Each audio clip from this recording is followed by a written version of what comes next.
Samantala, pinag-aaralan na ng Senate Impeachment Court ang posibleng change of schedule ng paglilitis. Kumuha tayo ng update hinggil dyan mula kay Daniel Manalastas live mula sa Senado. Daniel? Yes, Nudge, tungkol dyan sa sinabi mo, wala pang pinal na desisyon ang Senate Impeachment Court hinggil nga sa posibleng pagbabago ng schedule ng impeachment trial. Sa kasalukuyan kasi, sa umaga, ginagawa yung trial, Nudge, at pinag-aaralan kung ibabalik ito sa panghapon. Sabi ni Presiding Officer Chis Escudero, posibleng sa Miyerkules nila pagpasyahan ang pagbabago ng schedule.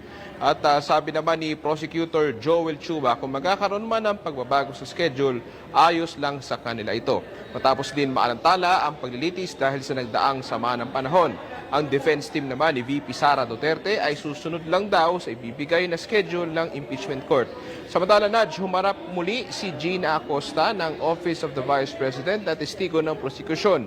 Si Acosta ay nanilbihan bilang Special Disbursing Officer ng OVP noong 2022 at 2023. May lumabas muli na mga bagong pangalan na nakatanggap umano ng confidential funds. Narito ang mga pahayag. Hindi pa rin pinagpapasahan ng penal kung kailan gagawin yon. Siguro ngayong by Wednesday, we have to decide kung gagawin yon. Kasi kung gagawin man yon, dapat i-announce 1 week before. Pero leaning na towards panghapon. Hindi ko masabi. September pa effective yun, sir, kung sakali. September pa, sir. Yes! Para ma-cover natin yung mga nawala sa ating araw. Nakita mo ba si Colonel Lachica nagbigay ng perang iyan, 100,000 pesos to Antonio Pagong. Nakita mo ba siya o hindi? Hindi ko siya nakita, Your Okay. Honor.